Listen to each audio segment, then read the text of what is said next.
रोज के झगड़े हो या मानसिक परेशानी हो, दिल की धड़कनों का बढ़ना हो या डर से भरा जीवन, हर प्रकार की मानसिक समस्याएं जब बढ़ जाती हैं तो हमें साइकोलॉजिस्ट की जरूरत समझ आती है।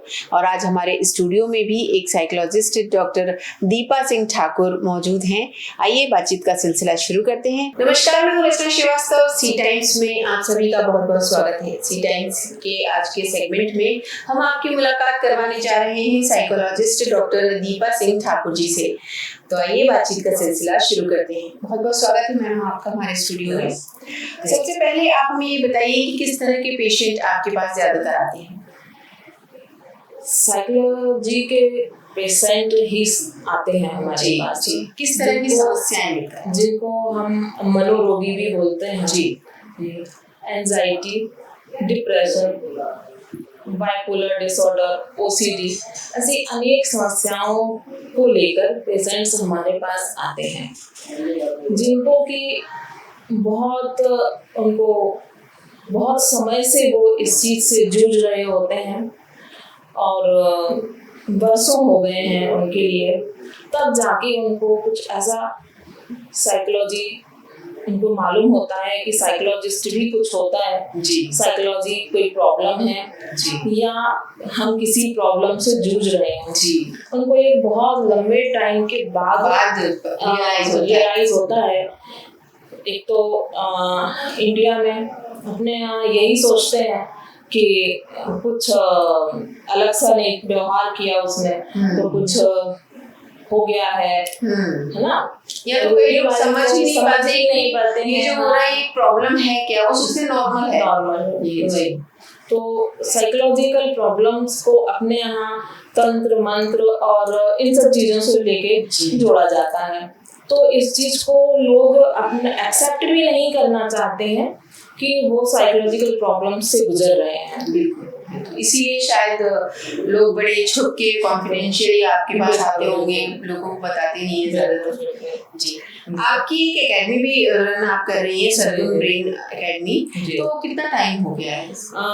इसके लिए 5 साल हो गए हैं जी। 5 वर्षों से हमारी एकेडमी अनवरत कार्य कर रही है, जिसमें कि हम कई पेशेंट्स, कई फैमिलीज, कई स्टूडेंट्स की काउंसलिंग कर चुके हैं। और आज भी हमारे पास इंटर्न्स के लिए भी आजकल बच्चे आते हैं साइकोलॉजी के बच्चे जो एमए साइकोलॉजी कर रहे हैं या गाइडेंस काउंसलिंग का डिप्लोमा करते हैं, तो वो हमारे पास इंटर्नशिप के लिए आते हैं। तो हमारे पास कई पेशेंट्स उनको मिलते हैं, तो उनकी हिस्ट्रीज पर काम करते हैं, उनकी क्या प्रॉब्लम है, वो कैसे सॉल्व किए जा सकते हैं, उस पर कौन सी हम अपनी थेरेपीज, साइकोथेरेपीज अप्लाई कर सकते हैं। तो ये कई चीज़ें हमारी एकेडमी में प्रोग्राम के तहत कार्य करते हैं जी। ये बताइए दीपा जी कि काउंसलिंग है क्या? किसी को कन्विंस करना या फिर कुछ और? काउंसलिंग ना तो किसी को कन्विंस करना है जी, और ना ही किसी को कोई सजेशन देना है, ना ही कोई उसको सलाह देना है। काउंसलिंग एक आईना है।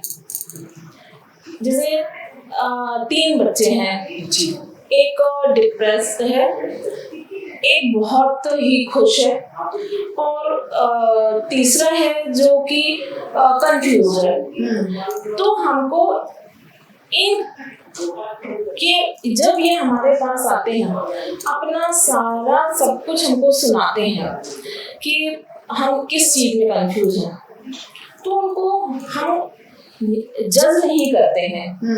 सबसे पहले हम जज नहीं करते उनको, वो ये देखते हैं कि face to face 1 by 1 talk करना, और ना ही वो हमारे कोई भी सीक्रेट किसी के साथ शेयर करेंगे। It's like आईना, तो वो उनको ऐसा फील होता है कि वो अपने आईने में देख रहे हैं जी। सारी प्रॉब्लम्स हमको वो बिल्कुल बेझिझक, चाहे वो अपनी पर्सनल प्रॉब्लम हो या फैमिली प्रॉब्लम हो या स्टडी से रिलेटेड प्रॉब्लम हो।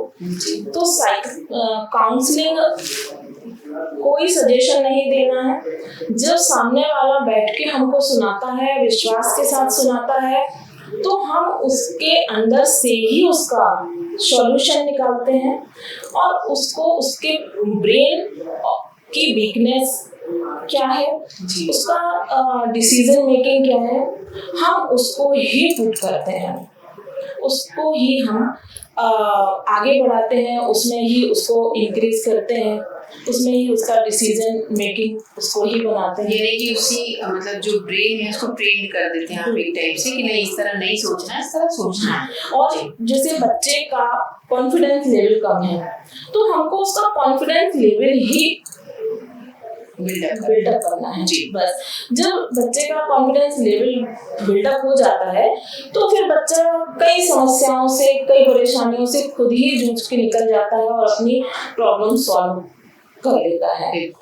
तो काउंसलिंग का काम, काउंसलर का काम यही है कि सबसे पहले तो जो आपके पास आया है उसको जज नहीं करते हैं और फिर उसकी इतना कॉन्फिडेंशियल उसकी बात रखते हैं उसकी कि उसको ये लगे कि जैसे हम अपने आप को शीशे में देख रहे हैं। फिर उसके बाद ना ही हमें उसको अपना जजमेंट सुनाना है और ना ही हमें डिसीजन देना है। हमें उसके ही ब्रेन को, उसके ही आत्मविश्वास को सिर्फ इंक्रीज करना है, बिल्डअप करना है। काउंसलिंग का यही काम है जी। DMIT क्या है? आपकी एकेडमी में एक प्रोग्राम रन हो रहा है, उसके बारे में हमें डिटेल में बताएं। देखिए, DMIT डर्मेटोग्राफिक्स मल्टीपल इंटेलिजेंट टेस्ट है जी, जो कि मनोवैज्ञानिक के द्वारा साइंटिफिक जांचा परखा हुआ एक टेस्ट है। अब डर्मेटोग्राफिक्स मतलब डर्मा स्किन, ग्राफिक्स मतलब आपका प्रिंट। तो हम डर्मेटोग्राफिक्स, तो हमारी डर्मा के प्रिंट मतलब हमारी उंगलियों के प्रिंट। तो एक ये भी रिसर्च है, सब इस पे रिसर्च हुआ है कि जब बच्चा अपनी माँ के गर्भ में 3 से 4 महीने होता है तब ब्रेन का विकास होता है। तो ब्रेन के विकास के साथ ही हमारी उंगलियों के प्रिंट विकसित होते हैं ना। तो इसलिए ब्रेन और उंगलियों के प्रिंट का कोरिलेशन है।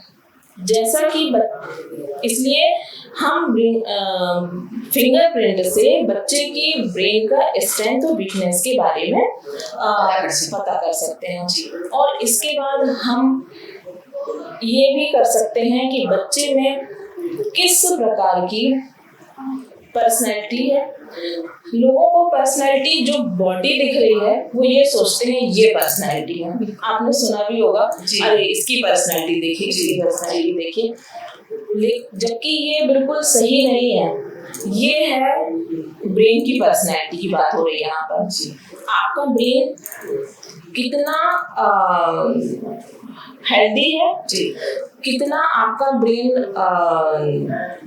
स्ट्रेंथ है उसमें और कितनी वीकनेस है।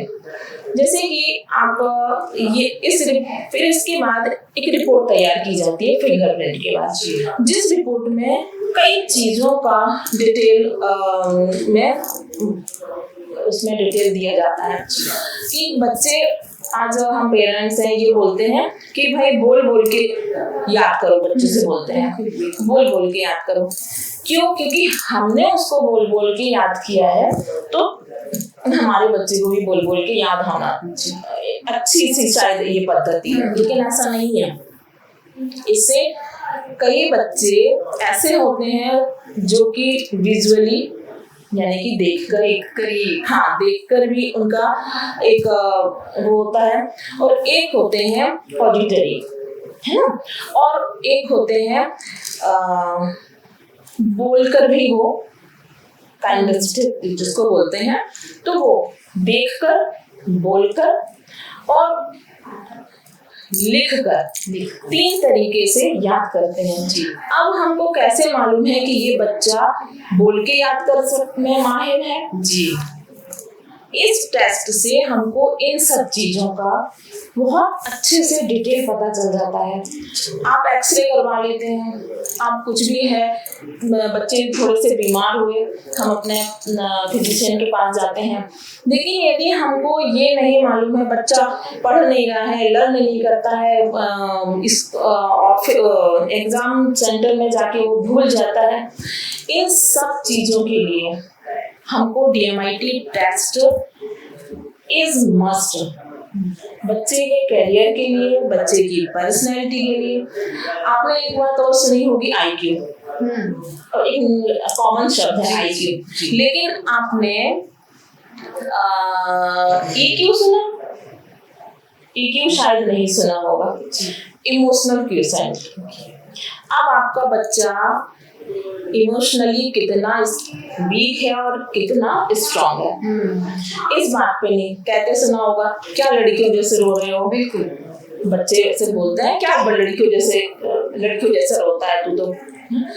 ये बच्चे पेरेंट्स को ये मालूम ही नहीं है कि उनका बच्चा किस प्रॉब्लम, बिल्कुल कितना इमोशनल है, किस प्रॉब्लम से गुजर रहा है। तो DMIT वो टेस्ट है जिससे आपके बच्चे की ब्रेन की स्ट्रेंथ वीकनेस, वो किसी भी प्रकार की स्ट्रेंथ वीकनेस हो सकती है, और इससे हमको बहुत सारे बेनिफिट्स हैं।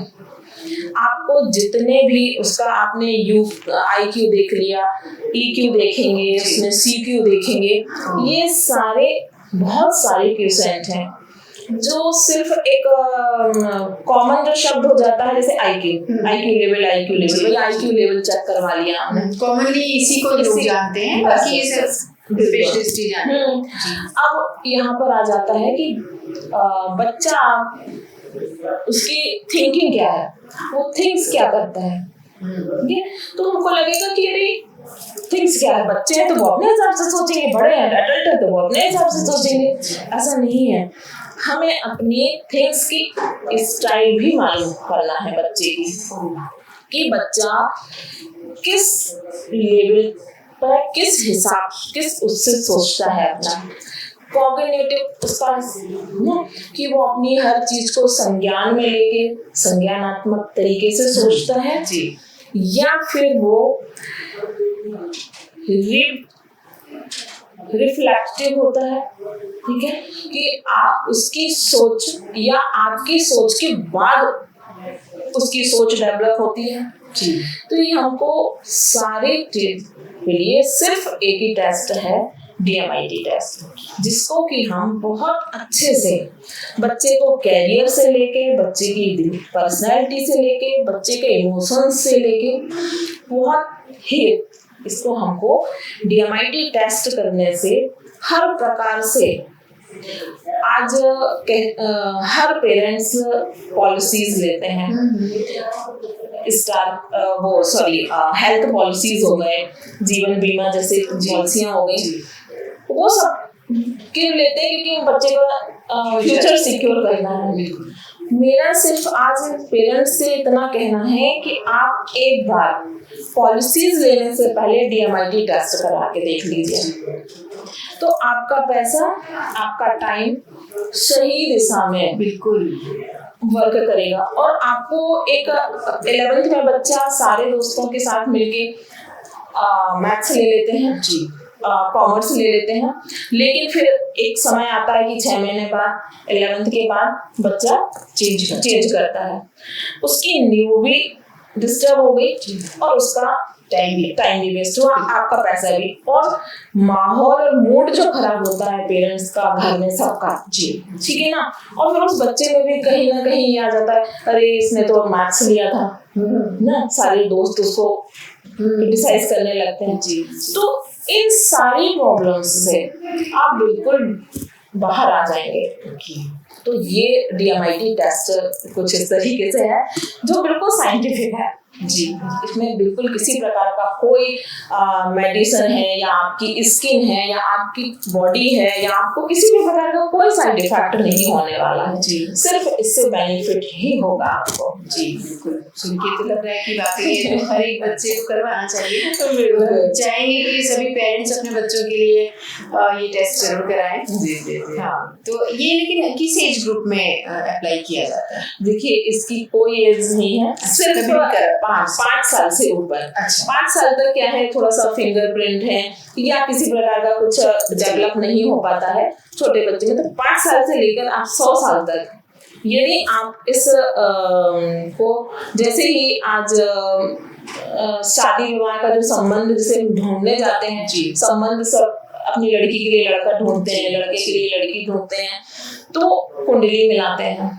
कुंडली मिलाने की बजाय यदि आप DMIT टेस्ट करके देखेंगे कि इस बंदे का ब्रेन किस तरीके से काम करता है, इसकी थिंकिंग क्या है, ये सोचता किस तरीके से है, तो शायद आज आप जो घर टूट रहे हैं वो शायद कम हो जाएंगे। बिल्कुल। और ये जो रोज रोज के झगड़े हैं, फिर जाके हम कोर्ट कचहरियों में खड़े होते हैं, हम अपने पेरेंट्स की इंसल्ट होती है और फिर एक बहुत बड़ा मानसिक तनाव, और फिर कई बार ये होता है कि बहुत बुरे दौर में भी लोग पहुंच जाते हैं, तो सुसाइड अटेम्प्ट का भी उनकी ऐसी थॉट्स आने लगते हैं। तो सबसे बिल्कुल बिल्कुल बिल्कुल बचा जा सकता है। बिल्कुल वाकई, क्योंकि एक सी सोच होगी अगर तो एक साथ चलना ज्यादा आसान हो जाएगा। लड़ाइयाँ कम हुआ करेंगी। तो दीपा जी, अब हमें ये बताइए कि साइकोथेरेपी है क्या, ये किस तरह से आप इस तरह के पेशेंट को डील करती हैं? साइकोथेरेपीज सब कुछ आपके अंदर ही है। साइकोथेरेपीज कोई मेडिसिन या किसी प्रकार की कोई भी ड्रग्स से आपका कोई सरोकार नहीं है। हमें सिर्फ साइकोथेरेपीज मतलब हमको अपनी ब्रीथ पर काम करना है, हमारी ब्रीदिंग कैसी है, हम सांस कैसे लेते हैं। क्या योगा से कनेक्ट करता है? बिल्कुल बिल्कुल, योगा और मेडिटेशन। लेकिन साइकोथेरेपीज उस शब्द यहाँ इसलिए यूज होता है क्योंकि हम साइको पेशेंट्स को या हम एंजाइटी को, यहाँ हम साइको पेशेंट्स ना बोले, हम एंजाइटी या डिसऑर्डर पेशेंट्स को हम मेडिटेशन के लिए नहीं बोल सकते। ठीक है, यदि वो अपनी सांस को कंट्रोल कर सकता है तो शायद डिप्रेशन में ही नहीं जाते हैं। हाँ, डिप्रेशन में कब जाते हैं? जब उनको कोई ट्रॉमा होता है, किसी प्रकार की बात एकदम लग जाती है ना, एकदम ही गहराई तक वो सोचते हैं इस बात में, ओवर थिंकिंग। हाँ, ओवर थिंकिंग के साथ साथ उनको बहुत नेगेटिव थॉट्स आते हैं। अरे मेरे साथ ऐसा हुआ है, अब तो मुझे बस जीने का कोई मतलब 12th फेल हो गया हूँ, मुझे ऐसा कर लेना। छोटी छोटी बातों, आजकल बच्चों तक को, यानी अगर ये कहना गलत नहीं होगा कि हर इंसान को कहीं ना कहीं डिप्रेशन है। बिल्कुल, पूरी तरह हेल्दी साउंड माइंड शायद कोई नहीं है। कंट्रोलिंग पावर जी, हमारी जो साइकोथेरेपी है उसको हम कहेंगे कंट्रोलिंग पावर। हमको एंजाइटी हो रही है, आपने जब मुझे बुलाया है तो मुझे भी ऐसा लग रहा था कि मैं कैमरे के सामने कैसे बोलूंगी, या तो मतलब एक वो छोटी सी एंजाइटी थी, लेकिन मुझे फिर ऐसा लगा मैं यहाँ आके कंफर्ट हो गई और उस पर मैंने कंट्रोल किया जी, ठीक है ना। और यदि एंजाइटी को यदि हम नहीं समझ पाते हैं, नहीं कंट्रोल कर पाते हैं, दिल की धड़कन, कई बार बोलते हैं भाई मेरा तो दिल निकल के बाहर आ गया, हाँ, ये जोर तेज हो गई, हाँ, धड़कन जो तेज होती है उनको सुनाई देती है जी। यदि हम उसको एकदम शांत होके यदि हम इस चीज को उस पर थोड़ा सा कंट्रोल कर लेंगे तो हमारी नेगेटिविटी पे भी फर्क पड़ेगा, फिर हम थोड़ी देर में शांत हो जाएंगे। तो सारा सब कुछ है ब्रीथिंग के ऊपर। हम सांस किस तरीके से लेते हैं, हम सांस को कितनी देर तक होल्ड कर सकते हैं, और उसके बाद हम ये तो खैर सेल्फ हिप्नोटाइज और ये सब चीजें लास्ट में आती हैं, मतलब वो हेल्थी ब्रेन के लिए है, वो तो हेल्थी थिंकिंग के लिए है, वो इसलिए कि वो हम अपने आप को बिल्डअप करना चाहते हैं, अच्छी सोच, हम अपना ब्रेन एकदम स्वस्थ रखना चाहते हैं, उसके लिए है। तो इस तरीके से पहले हम ब्रीदिंग के ऊपर काम करते हैं, फिर उसके बाद हम धीरे धीरे मेडिटेशन पर आते हैं। तो फिर हम लास्ट में ये भी सजेस्ट करते हैं कि आप प्राणायाम करें, सूर्य नमस्कार करें। तो ये सारी साइकोथेरेपीज, आपने क्या पूछा था, साइकोथेरेपीज ना, और साइकोथेरेपीज के लिए हमारे पास एक CBT करके है, थेरेपी है, cognitive behaviour therapy. Cognitive behaviour therapy संज्ञानात्मक बिहेवियर पद्धति जिसको बोलते हैं। तो ये हम अपनी इस हिसाब से कि यदि मान लो किसी पर्सन को ट्रॉमा हुआ है, या फिर वो, क्योंकि एक दिन में कोई भी इंसान साइको स्टेज पर नहीं आता है, उसको टाइम लग जाता है, लंबे समय तक रहे अवसाद में कहते हैं, हाँ, डिप्रेशन में और नेगेटिव उसकी थिंक हो, तब जाके वो, तो जैसे जैसे अब हम कॉग्निटिव थेरेपीज पर यदि बात करते हैं, तो कॉग्निटिव थेरेपी बहुत ही विस्तृत है, ठीक है ना। तो अभी तो था शायद मैं इतना उसके विस्तार ना बता पाऊं, लेकिन एक कॉग्निटिव बिहेवियर थेरेपीज है जिसको कि हम हर डिप्रेशन, हर डिसीज के ऊपर यूज कर सकते हैं और इंसान को बाहर ला सकते हैं।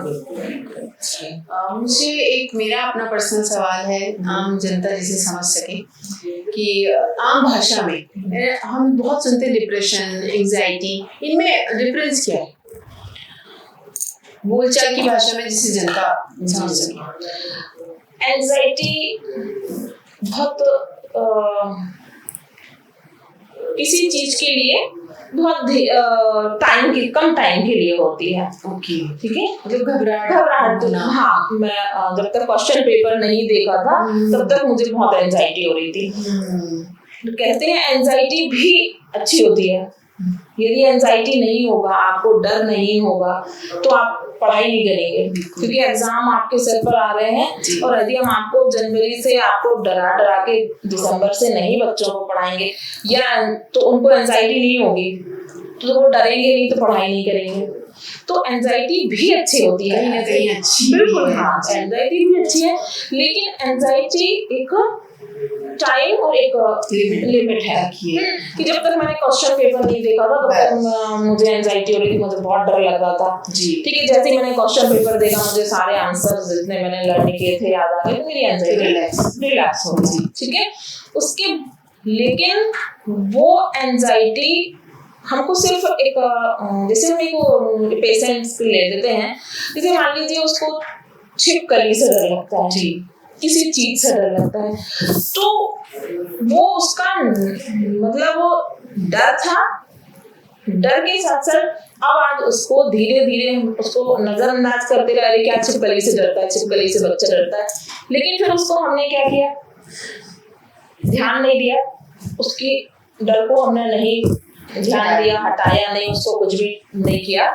तो आज वो इस हालत में आ गया कि वो सिर्फ छिपकली नाम शब्द से उसको डर लगने लगा। हाँ, अब वो डिप्रेशन में वो हो रहा है। अच्छा, मतलब एंजाइटी समय के बाद डिप्रेशन में बदल जाती है। हाँ, और वही डिप्रेशन, जी, डिप्रेशन आगे जाके पैनिक अटैक और बाइपोलर डिसऑर्डर जैसे, मेनिया जैसे चीजों को का रूप ले लेते हैं। ये सही समय पे इसका इलाज जरूरी है। बिल्कुल, एंजाइटी जो समझ लेता है वो, और सही समय पर सही ट्रीटमेंट जो हो जाता है, तो वो व्यक्ति हर डिसऑर्डर से सेफ रहता है, डिप्रेशन में जाता। बिल्कुल, हाँ।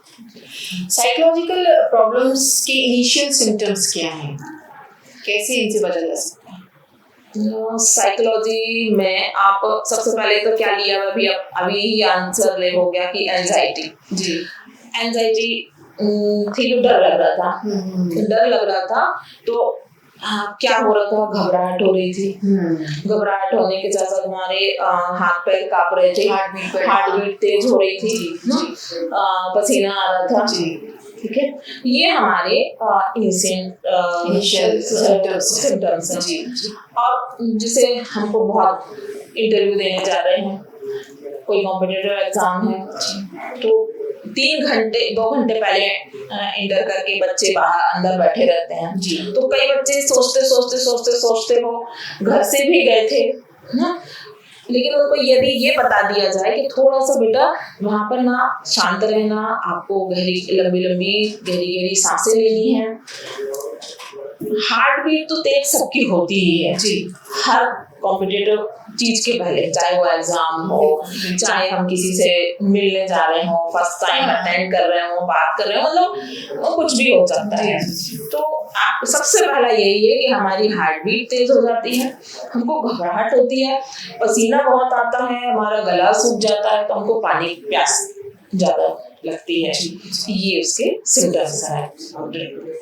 आपकी एकेडमी में एक और प्रोग्राम जो है वो है NLP, इसके बारे में कुछ बताइए। देखिए, NLP का फुल फॉर्म है न्यूरो लिंग्विस्टिक प्रोग्राम। इसमें हमारे साइंटिफिक चीज है ये, हमारे ब्रेन में जो कई गुना जो बहुत सारे, जिनको कि लाखों में इनकी न्यूरॉन्स की संख्या होती है जी। तो ब्रेन में जो न्यूरॉन्स होते हैं वो एक्टिव नहीं होते हैं, होते तो सभी के ब्रेन में हैं। जैसे कि तो उन न्यूरॉन्स को हम कुछ एक थेरेपीज हैं जो जैसे कुछ आंखों की एक्सरसाइज है, कुछ ब्रेन की एक्सरसाइज है, इनके द्वारा हम अपने न्यूरॉन्स को एक्टिव करते हैं। उन न्यूरॉन्स को एक्टिव करने के क्या बेनिफिट है कि यदि वो न्यूरॉन्स एक्टिव हो गए हैं तो आपकी मेमोरीज को हम कई गुना ज्यादा बढ़ा सकते हैं। जैसे कि 100 डिजिट वाले जो हमारे जो नंबर्स हैं, 100 नंबर है, इनको हम 2 मिनट में आप बोलेंगे वहां से, और बोलने के बाद हम उसको तुरंत ही लिखते जाएंगे। और ये एक और आपको मैं उदाहरण बताऊं, शायद इसको हम नहीं सब सही तरीके से नहीं बता पाए। पीरियोडिक टेबल होता है केमिस्ट्री का जी, है ना, वो बहुत ही कठिन होता है, वो 11th-12th के बच्चे ही समझ सकते हैं। उस पीरियोडिक टेबल को हम लर्न करने के लिए मुश्किल से 2 मिनट लगेगा, जिनको बच्चे साल भर नहीं कर पाते हैं जी। उस टेबल को इस प्रोग्राम के द्वारा मैं 2 मिनट में लर्न करवा सकती हूँ। ये जो न्यूरॉन्स जब एक्टिव होते हैं तो माइंड जो है बहुत फास्ट जाता है और किसी भी चीज को जल्दी लर्न किया जा सकता है, और याददाश्त आपकी बड़े समय तक बढ़ जाती है। जैसे कि अभी बीच में कई लोग हैं ना जिनको हमें देखकर लगता है कैसे पॉसिबल है, वो जल्दी सारे नंबर्स बताए, उन्होंने सब कर दिया, उसका प्लस कर दिया, माइनस कर दिया, वो इसी के ये वही है न्यूरो लिंग्विस्टिक प्रोग्राम है। सिर्फ इसमें क्या है, आपके न्यूरॉन्स को, जैसे कि अभी आजकल तो शायद नहीं आता है, वो एक अक्षर एक आता था ना, एक पेपर में जो पहेलियां आती थी, ये वही पहेली है। उस पहेली को जब हम दोपहर में जब फ्री होके बैठती हैं गृहिणियां, महिलाएं, तो वो उस चीज को सॉल्व करती हैं ना। तो ये वही पहेलियां हैं जी। सिर्फ इसमें फर्क इतना है कि अब ये प्लेटफॉर्म पर आ गए हैं, इनको थोड़ा सा साइंटिफिक और अपनी चीजों से प्रूव कर दिया गया है कि है। ये चीज है इससे। बिल्कुल बिल्कुल, बस है याददाश्त का ही पूरा याददाश्त बढ़ाने का तरीका है NLP। आजकल बच्चे मोबाइल काफी यूज करते हैं, तो क्या इससे भी साइकोलॉजिकल प्रॉब्लम्स हो सकती है, बढ़ सकती हैं? इसको किस तरह रोका जा सकता है? देखिए, क्योंकि बच्चे बहुत जिद्दी होते हैं, उन्हें समझाना बहुत मुश्किल है, काउंसलिंग काफी मुश्किल है। सबसे पहले तो बच्चा जो मोबाइल में लगा रहता है पूरे टाइम जी, वो सबसे पहले साइकोलॉजिकल चपेट में आने वाला है जी अकेलेपन का जी। और अकेलेपन में जब वो अकेला हो जाता है, बात नहीं करता है और पूरे टाइम वो मोबाइल में लगा रहता है, जैसे कि वो जो गेम्स वगैरह हैं, हाँ जी, तो इनकी जो सोचने की क्षमता है वो तो अपनी कोई उनकी रह नहीं जाती है।